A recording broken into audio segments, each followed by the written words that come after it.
آج منگل کا دن ہے، جیسا کہ عمران خان سے ان کی بہنوں کی ملاقات ہر منگل کو ہونا طے کر دی گئی تھی۔ ہائی کورٹ کی طرف سے، پاکستان کی سب سے بڑی عدالت سے، تھوڑی سی چھوٹی عدالت کی طرف سے، لیکن اس پر آج کل عمل نہیں ہو رہا۔ پہلے عمران خان کے ساتھ ان کی بہنوں کی ملاقات ہو جایا کرتی تھی، عمران خان کے وکلاء بھی مل لیا کرتے تھے اور تحریک انصاف کے لیڈر بھی عمران خان کے ساتھ ملاقات کر لیا کرتے تھے، لیکن ایک عرصہ ہو گیا، کوئی 36-38 ہفتے ہو گئے، عمران خان کے ساتھ ان کی بہنوں کی ملاقات نہیں ہو رہی۔ وہ ہر ہفتے منگل کے روز وہاں پہ جاتی ہیں اور عمران خان کے کئی لیڈر بھی، جیسا کہ ان کی ملاقات کا دن جمعرات کا دن ہے، وہ بھی جاتے ہیں۔ ایک باقاعدہ لسٹ بھی جاری ہوتی ہے، لیکن عمران خان کے ساتھ ملاقاتوں پر پابندی ہے۔ عمران خان کی ایک بہن کی ایک مرتبہ ملاقات ہو گئی تھی، اس کو بھی کئی مہینے ہو گئے، اور 1-2 مہینے پہلے عمران خان کے ایک وکیل کی بھی عمران خان کے ساتھ سپریم کورٹ کے آرڈر پر اور ہائی کورٹ کے آرڈر پر 2 ملاقاتیں ہوئی ہیں۔ اس کے علاوہ عمران خان کے ساتھ کسی کی ملاقات نہیں ہوئی۔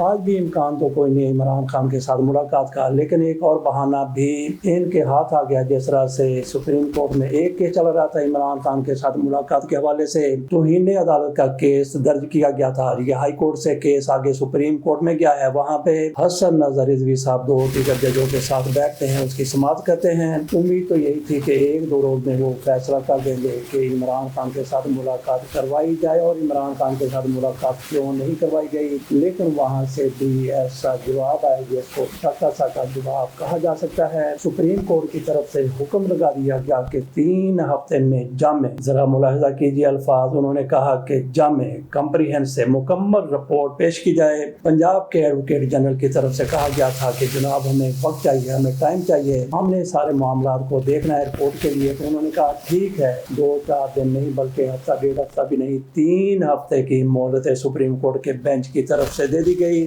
اس موقع پر سلمان اکرم راجہ بھی عدالت میں پیش ہوئے اور اس کے بعد ان کی طرف سے میڈیا کے ساتھ جو گفتگو کی گئی وہ بھی آپ کے سامنے تھوڑی سی رکھ دیتے ہیں۔ پہلے سے ذرا دیکھ لیجئے کہ ان کی طرف سے کیا کہا گیا۔ سپریم کورٹ عمران خان سے ملاقاتوں کا کیس جیل انتظامیہ سے ریکارڈ طلب۔ جیل انتظامیہ کو 3 ہفتوں کی ملاقاتوں سے متعلق جامع رپورٹ ریکارڈ جمع کرانے کی ہدایت کر دی گئی اور سماعت ظاہر ہے کہ 3 ہفتے کے لیے ملتوی کر دی گئی۔ سلمان اکرم راجہ کی طرف سے کہا گیا ہے کہ ملک میں جنگل کا قانون ہے، عمران خان سے ملاقات کی اجازت دی جائے۔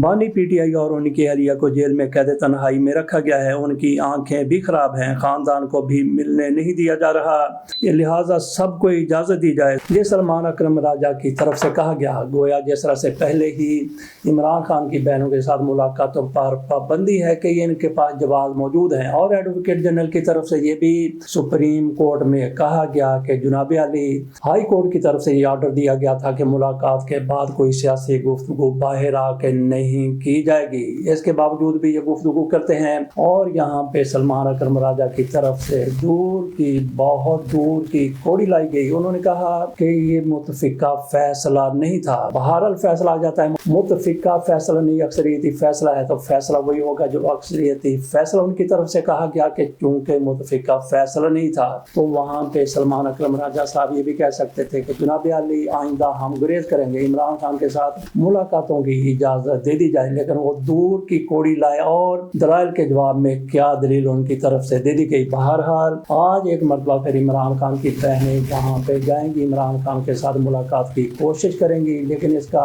امکان ہی، اور ان کے پاس ایک اور بہانہ بھی آ گیا۔ وہ کہہ سکتے ہیں کہ سپریم کورٹ کی طرف سے چونکہ 3 ہفتے کی مہلت دے دی گئی ہے، لہٰذا ان کی ملاقاتوں کے بارے میں 3 ہفتے کے بعد سوچا جائے گا۔ اعجاز الحق صاحب کی طرف سے ایک بہت بڑی پیش گوئی کی گئی ہے، ہو سکتا ہے کہ ان کو اندر کی خبر آ گئی ہو، ان تک اندر کی خبر پہنچ گئی ہو، کیونکہ ان کی طرف سے پہلے بھی ایک بہت بڑی خبر دی گئی تھی۔ کچھ لوگوں کی طرف سے اس کو مانا گیا، کچھ لوگوں کی طرف سے انکار کر دیا گیا، لیکن جن کے بارے میں خبر تھی وہ اس پر خاموش رہے، اور جس حوالے سے خبر تھی وہ بندہ بھی خاموشی اختیار کیے رہا۔ اعجاز الحق جو ضیاء الحق کے بیٹے ہیں اور ضیاء الحق پاکستان میں سب سے زیادہ آمریت کی حکومت کرنے والے حکمران تھے، جنرل تھے۔ ان کی طرف سے ذوالفقار علی بھٹو کی حکومت کا تختہ الٹا گیا اور 11 سال تک انہوں نے پاکستان پر حکمرانی کی۔ ایسی کسی بھی جنرل کی طرف سے اتنی مدت تک کوئی بھی پاکستان کا جنرل حکمرانی نہیں کر سکا۔ اب تک تو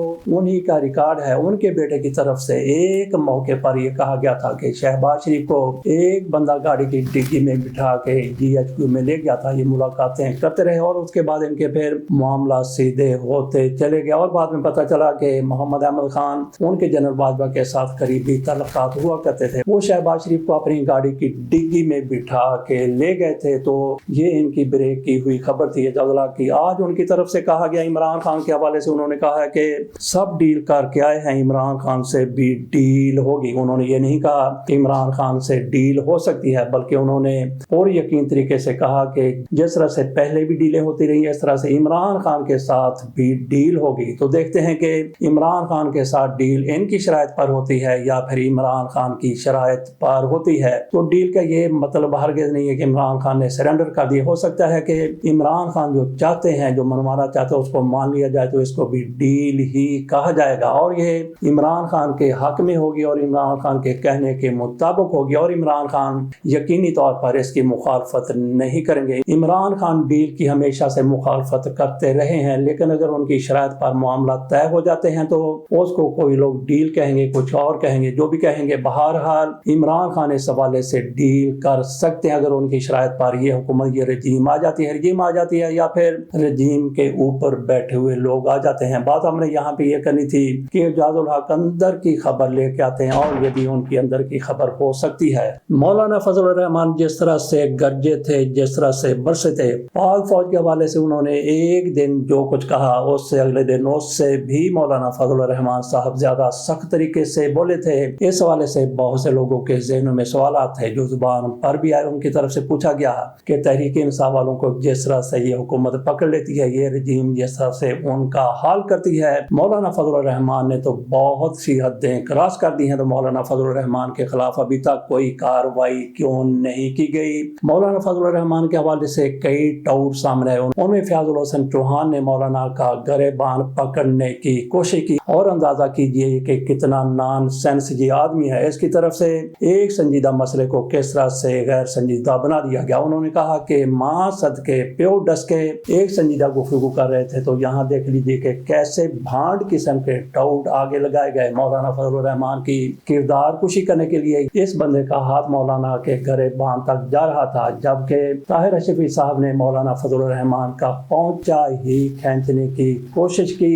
ایک طبقہ ان کے بارے میں کہہ رہا تھا کہ مولانا فضل الرحمان کے ساتھ کیوں رعایت اتنی زیادہ کی جا رہی ہے، تو اس سارے معاملے کو رانا ثناء اللہ کی طرف سے حل کر دیا گیا۔ ان کا بیان سامنے آیا، رانا ثناء اللہ کی طرف سے کہا گیا کہ شہباز شریف صاحب پاکستان کے وزیر اعظم یہ نہیں چاہتے کہ مولانا فضل الرحمان کے خلاف کوئی FIR درج ہو یا مولانا فضل الرحمان کے خلاف کوئی ایکشن لیا جائے۔ یہ رانا ثناء اللہ کی طرف سے کہا گیا۔ وہ شہباز شریف صاحب مولانا فضل الرحمان کو بچانے کے لیے میدان میں کود پڑے اور مولانا فضل الرحمان وہ ہیں۔ آج اگر شہباز شریف صاحب مسند اقتدار پر دوبارہ سے آ کے بیٹھ گئے ہیں، دوبارہ پاکستان کے وزیر اعظم بن گئے ہیں، اس میں مولانا فضل الرحمان کا بھی بہت بڑا کردار ہے، کیونکہ مولانا فضل الرحمان صاحب ان دنوں PDM کے سربراہ ہوا کرتے تھے جب عمران خان کے خلاف تحریک عدم اعتماد آئی تھی، اور عمران خان کے خلاف تحریک عدم اعتماد کے پیچھے مولانا فضل الرحمان کا بھی اہمیت والا کردار تھا۔ جس طرح سے آصف علی زرداری کی طرف سے سندھ ہاؤس میں لوگوں کو اکٹھا کیا گیا تھا، سارے لوٹے جمع کر لیے گئے تھے، تو مولانا فضل الرحمان بھی آصف علی زرداری کے کندھے سے کندھا ملا کے ان کے ساتھ کھڑے ہوا کرتے تھے۔ مولانا فضل الرحمان کا شاید شہباز شریف صاحب احسان جان رہے ہیں، لیکن یہاں پہ یہ بھی ہے کہ شہباز شریف کی کون سنتا ہے، کون مانتا ہے، کون ان کو سیریس لیتا ہے۔ میاں نواز شریف کی طرف سے کہا گیا تھا کہ شہباز شریف کی باتوں کو سیریس لینے کی ضرورت نہیں ہے، ان کی باتوں کو سنجیدہ نہ لیا کریں۔ یہ میاں نواز شریف صاحب کی طرف سے ان دنوں کہا گیا تھا جب پوری کی پوری مسلم لیگ میاں نواز شریف کے اشاروں پر چلا کرتی تھی۔ بہرحال اس کے بعد بھی میاں نواز شریف کے اشاروں پر ہی چلتی ہے۔ یہاں پہ ہم نے یہ واضح کرنا تھا کہ مولانا فضل الرحمان کے حوالے سے جو لوگ کہتے ہیں کہ ان پر کسی قسم کا مقدمہ درج نہیں ہو رہا،